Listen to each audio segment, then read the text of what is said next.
Assalamualaikum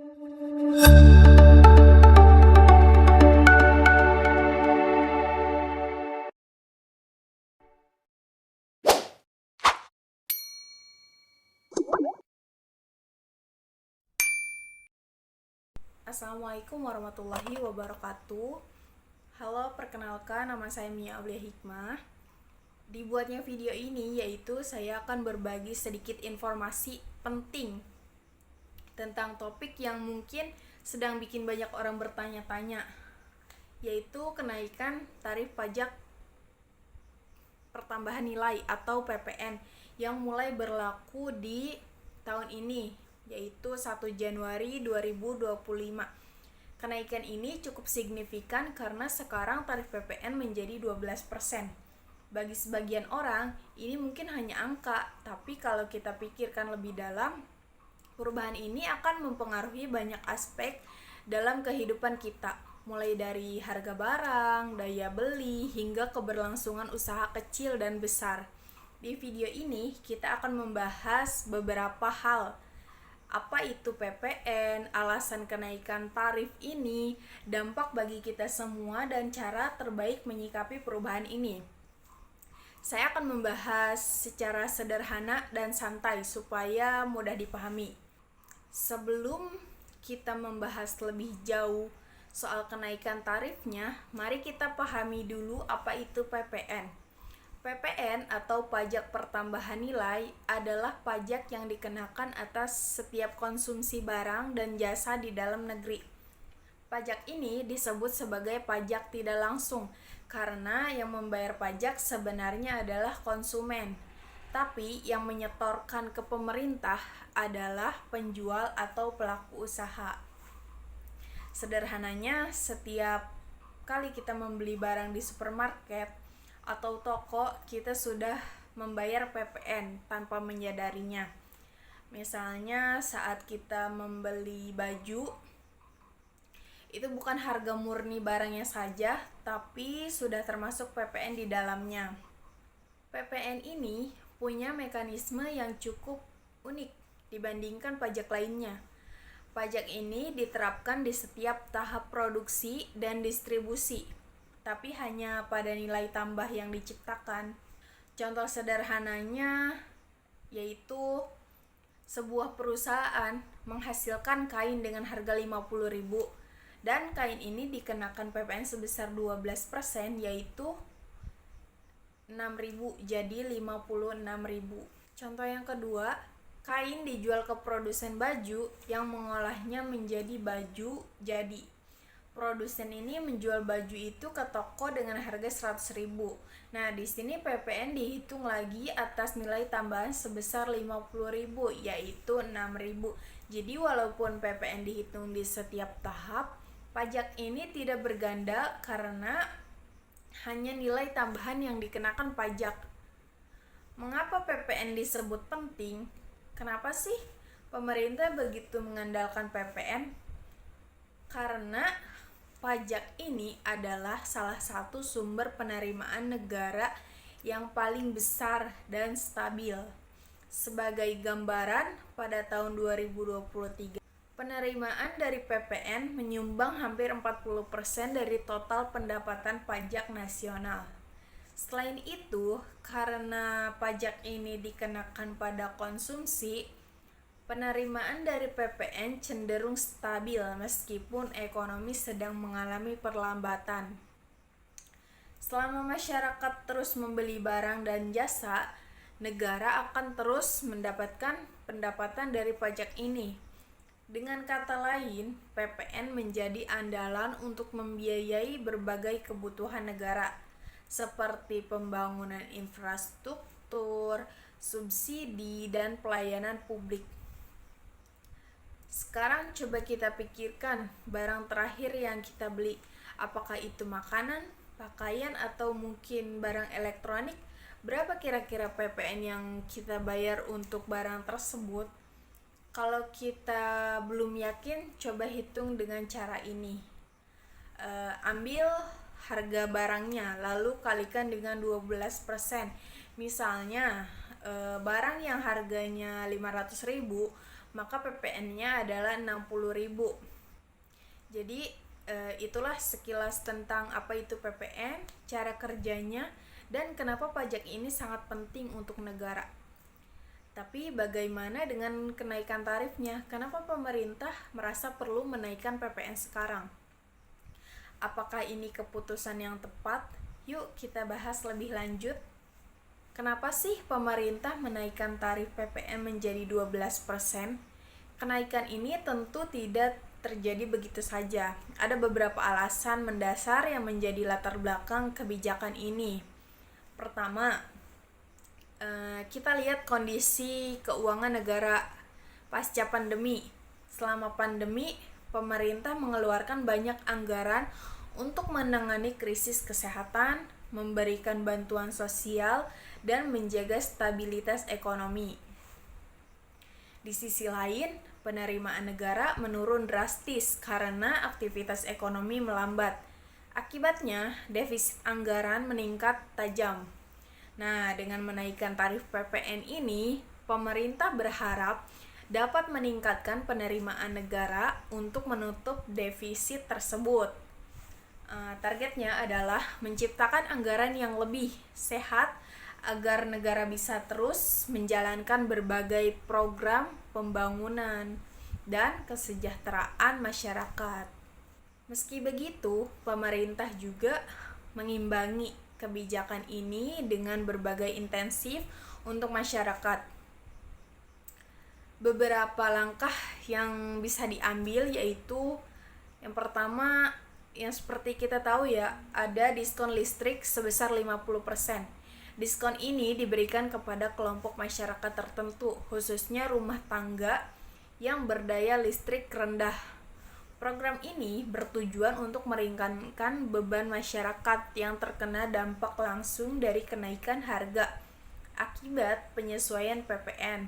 Yang kedua itu bantuan beras 10 kilo. Pemerintah juga melanjutkan distribusi bantuan beras 10 kilo per keluarga penerima manfaat atau KPM. Bantuan ini ditunjukkan kepada masyarakat berpenghasilan rendah sebagai langkah menjaga ketahanan pangan rumah tangga. Alasan utama kenaikan PPN itu yang pertama, meningkatkan penerimaan negara. PPN adalah salah satu penyumbang utama penerimaan negara. Dengan menaikkan tarifnya sebesar 1% saja, pemerintah dapat menambahkan pemasukan hingga triliunan rupiah per tahun. Sebagai gambaran, pada tahun 2023, PPN menyumbang sekitar 600.000 triliun untuk kas negara. Dengan kenaikan tarif menjadi 12%, angka ini diproyeksikan meningkat hingga 700 triliun. Dana ini sangat penting untuk membiayai berbagai kebutuhan nasional, seperti pembangunan infrastruktur, jalan, jembatan, dan pelabuhan. Subsidi energi seperti BBM dan listrik, program pendidikan seperti Kartu Indonesia Pintar. Jadi secara sederhana, kenaikan tarif PPN ini adalah upaya untuk memastikan negara memiliki dana yang cukup untuk melayani masyarakat. Yang kedua itu menyesuaikan dengan tren global.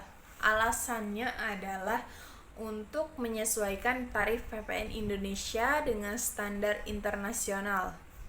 Saat ini, tarif PPN di Indonesia masih termasuk rendah dibandingkan dengan negara lain. Contohnya, Filipina telah menetapkan tarif PPN sebesar 12% sejak lama. Kemudian Jepang memiliki tarif pajak konsumen sebesar 10%, tapi hanya untuk barang kebutuhan dasar, barang lainnya dikenakan hingga 20%. Kemudian di Eropa, tarif rata-rata PPN mencapai 20-25%. Dengan kenaikan ini, Indonesia berharap dapat lebih kompetitif di mata dunia internasional. terutama dalam menciptakan sistem perpajakan yang adil dan berkelanjutan. Yang ketiga yaitu mengurangi ketergantungan pada utang. Alasannya adalah untuk mengurangi ketergantungan negara pada utang. Saat ini, sebagian besar pembiayaan negara masih bergantung pada penerbitan surat utang. Namun yang terus meningkat bisa menjadi beban besar bagi generasi mendatang. Dengan menaikkan penerimaan pajak, pemerintah berharap dapat mengurangi kebutuhan untuk berhutang. Ini adalah langkah yang penting untuk menciptakan ekonomi yang lebih mandiri dan stabil. Gimana menurut kalian? Apakah PPN ini diterima sebagai upaya meningkatkan penerimaan negara? Atau menurut kalian masih ada cara lain yang lebih efektif? Nah, setelah kita memahami alasan dibalik kenaikan PPN, sekarang saatnya kita bahas dampaknya ya. Gimana perubahan ini mempengaruhi kita sebagai konsumen, pelaku usaha, dan ekonomi secara keseluruhan? Mari kita bahas. Dampak positif dan negatif kenaikan PPN. Kenaikan PPN tentu menimbulkan berbagai dampak baik positif maupun negatif. Tergantung dari sudut pandang kita. Dari sisi negara, kenaikan ini membawa angin segar untuk keuangan pemerintah. Namun, di sisi lain, masyarakat terutama konsumen kebijakan ini bisa menjadi tantangan baru karena meningkatkan biaya hidup. Nah, kita akan membahas dua sisi mata uang dari kebijakan ini secara detail ya. Dampak positifnya yaitu yang pertama, meningkatkan penerimaan negara. Infografis meningkatkan alokasi anggaran ke sektor penting seperti pendidikan dan infrastruktur. Dampak positif pertama tentu saja adalah peningkatan penerimaan negara. Seperti yang sudah kita bahas sebelumnya, tarif PPN naik menjadi 12%. Negara dapat mengumpulkan lebih banyak dana untuk mendanai berbagai kebutuhan. Misalnya, dana pendidikan bisa ditingkatkan untuk membangun sekolah baru atau memperbaiki fasilitas pendidikan yang sudah ada. Infrastruktur jalan dan transportasi umum bisa diperbaiki sehingga mendukung mobilitas masyarakat. Subsidi untuk kesehatan masyarakat atau untuk masyarakat miskin seperti bantuan pangan atau KIS bisa dibesarkan. Dengan penerimaan pajak yang meningkat, pemerintah memiliki peluang untuk mengurangi ketergantungan pada utang. Ini penting untuk menjaga stabilitas ekonomi negara dalam jangka panjang dan mengurangi beban keuangan generasi mendatang. Yang ketiga, kenaikan PPN juga menjadi momen untuk meningkatkan kesadaran masyarakat tentang betapa pentingnya sih pajak. Pajak bukan hanya angka yang kita bayarkan, tetapi kontribusi nyata untuk membangun negara. Dengan memahami manfaatnya, kita bisa menerima kebijakan ini sebagai bagian dari tanggung jawab kita semua sebagai warga negara. Kemudian kita akan membahas dampak negatifnya. Nah, dampak negatifnya ini yang pertama, meningkatkan harga barang dan jasa. Salah satu dampak negatif yang langsung dirasakan adalah kenaikan harga barang dan jasa. Dengan tarif PPN yang naik, harga barang otomatis menjadi lebih mahal. Misalnya, sebuah barang yang sebelumnya dijual dengan harga 100.000 dengan PPN 11%, totalnya adalah 111.000. Sekarang dengan tarif PPN 12%, harganya menjadi 112.000. Walaupun selisihnya hanya 1.000, Jika kita kalikan dengan jumlah barang yang kita beli setiap bulan, angkanya akan terasa sangat besar. Nah, dampaknya ini daya beli masyarakat bisa menurun, terutama bagi kalangan menengah ke bawah. Yang kedua, dampak negatifnya yaitu memberatkan pelaku usaha kecil dan menengah.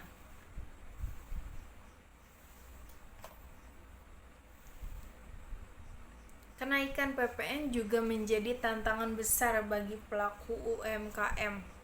Banyak dari mereka yang beroperasi dengan margin keuntungan yang kecil. Dengan tarif PPN yang lebih tinggi, mereka harus menaikkan harga jual agar tetap mendapatkan keuntungan. Namun, hal ini bisa membuat pelanggan enggan membeli, sehingga penjualan menurun. Jika tidak dikelola dengan baik, ini berdampak pada keberlangsungan usaha mereka. Nah, yang ketiga ini potensi inflasi. Kenaikan PPN juga dapat memicu inflasi, yaitu kenaikan harga barang dan jasa secara umum. Ketika harga naik, daya beli masyarakat ini menurun dan kita bisa memperlambat pertumbuhan ekonomi. Namun, inflasi ini biasanya bersifat sementara karena pasar akan beradaptasi seiring dengan berjalannya waktu. Pemerintah juga perlu mengantisipasi dampak ini dengan kebijakan pendukung seperti subsidi atau intensif bagi pelaku usaha kecil. Jadi, kenaikan PPN ini membawa dampak positif dan negatif. Tapi bagaimana cara kita menyikapi perubahan ini? Apa langkah yang bisa diambil untuk mengurangi beban yang muncul akibat kenaikan PPN? Yuk kita bahas lebih lanjut. Cara menyikapi kenaikan PPN secara bijak. Menyikapi kenaikan PPN dengan cerdas. Setelah kita memahami dampak dari kenaikan PPN, pertanyaan yang muncul adalah bagaimana kita bisa menyikapi kebijakan ini secara bijak. Tentu ada beberapa langkah yang bisa kita ambil untuk mengurangi beban dan tetap bisa bertahan dalam situasi ini. Kita sebagai konsumen, pelaku usaha atau masyarakat bisa melakukan beberapa strategi yang cerdas agar kita tidak terlalu terdampak oleh perubahan ini. Nah, kali ini saya akan memberikan beberapa tips langkah yang bisa kita terapkan sehari-hari. Yang pertama, kita bisa mengatur anggaran belanja. Pertama, penting untuk mengatur anggaran belanja secara lebih ketat. Bisa membuat daftar belanja bulanan yang lebih terencana. Kurangnya pembelian barang yang sebenarnya tidak terlalu dibutuhkan, atau kita bisa tunda dulu pembeliannya. Coba untuk membeli barang yang sangat dibutuhkan atau kebutuhan pokok yang harganya lebih terjangkau tanpa mengorbankan kualitas. Dan yang tak kalah penting yaitu batasi konsumsi barang-barang non-prioritas seperti makanan ringan atau minuman yang cenderung kenaikan PPN-nya lebih tinggi. Yang kedua, bandingkan harga sebelum membeli. Perbanyak membandingkan harga sebelum membeli. Harga barang atau jasa. Ada banyak aplikasi belanja yang bisa membantu kita untuk menemukan harga terbaik dari berbagai penjual. Nah, pilihlah penawaran yang promo atau diskon yang sesuai dengan kebutuhan kita. Nah, ini bisa membantu menghemat pengeluaran dalam jangka panjang. Yang ketiga, tipsnya yaitu cari alternatif barang atau layanan. Jika memungkinkan, carilah alternatif barang atau layanan yang bisa menggantikan produk yang sama dengan harga lebih terjangkau. Misalnya, beralih ke pasar tradisional yang mungkin menawarkan barang yang lebih segar dengan harga yang bersaing atau dengan harga yang lebih murah. Tips untuk pelaku usaha kecil atau UMKM. Untuk pelaku UMKM, penting sekali untuk mengoptimalkan proses produksi. Coba untuk mencari cara untuk menekankan biaya produksi seperti mencari bahan baku yang lebih murah atau melakukan efisiensi di berbagai tahap produksi. Nah, dengan begitu, kenaikan harga bisa diantisipasi tanpa terlalu memberatkan pelanggan. Yang kedua, tingkatkan kualitas produk dan layanan yang kita tawarkan dengan kualitas yang lebih baik. Pelanggan mungkin tidak terlalu mempersoalkan sedikit kenaikan harga. Bahkan bisa jadi mereka bersedia membayar lebih besar karena merasa mendapatkan value yang sesuai. Nah, yang ketiga yaitu gunakan strategi atau digital marketing untuk menjangkau lebih banyak pelanggan lewat media sosial, marketplace, atau website. Kita bisa memperluas jangkauan usaha dan memperkenalkan produk dengan lebih mudah dan hemat biaya. Hal ini bisa membantu untuk meningkatkan penjualan meski dengan harga yang sedikit lebih tinggi. Kemudian ada tips untuk masyarakat. Bagi kita semua sebagai masyarakat, cobalah untuk mendukung sesama, terutama dalam menghadapi kenaikan PPN ini. Misalnya, jika kalian menemukan produk lokal yang kualitasnya baik dan harganya lebih terjangkau, pilihlah untuk mendukung usaha tersebut. Selain membantu perekonomian lokal, kita juga ikut menjaga stabilitas pasar. Jadi, itu tadi beberapa tips yang bisa kita lakukan untuk menyikapi kenaikan PPN secara bijak. Tapi bagaimana dampaknya jika kenaikan ini tidak bisa dihindari? Apakah ada solusi jangka panjang yang bisa membantu mengurangi beban kita? Yuk kita bahas di pembahasan selanjutnya. Baik, mari kita lanjutkan ke pembahasan selanjutnya dengan topik solusi jangka panjang mengatasi kenaikan PPN. Mengatasi dampak kenaikan PPN secara berkelanjutan.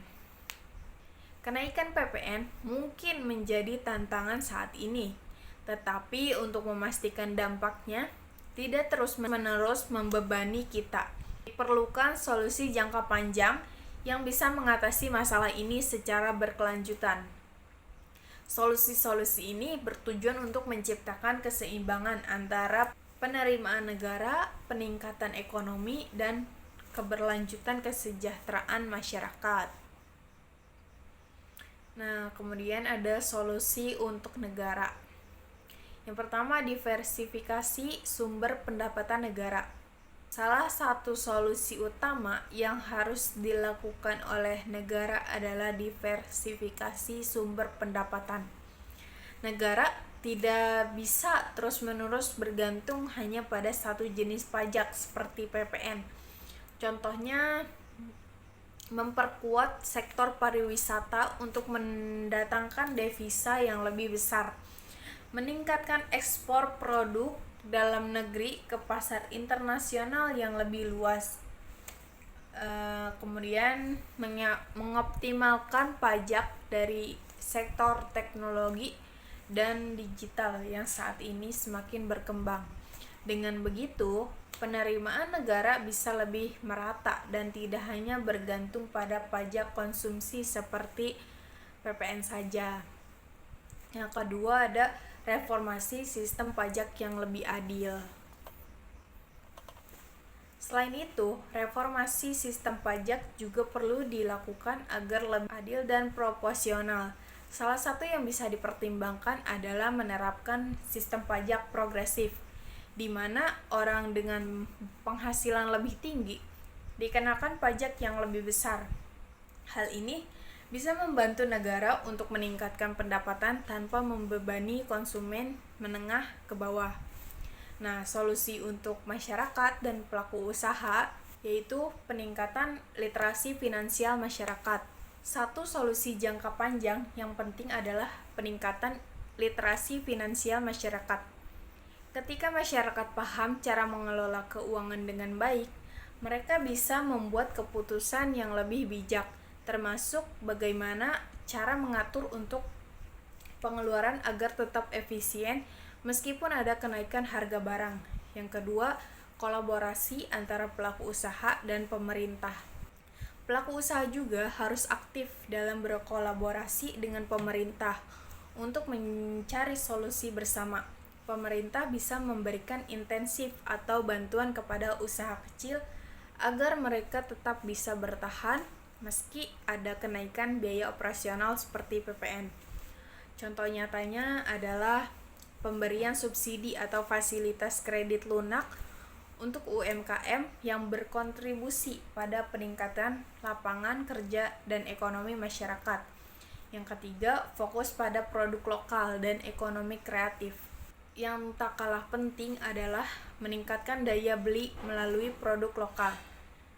Dengan membeli produk lokal yang lebih terjangkau, kita bisa membantu pertumbuhan ekonomi di tingkat mikro, sekaligus mengurangi ketergantungan pada barang impor yang lebih mahal akibat kenaikan PPN.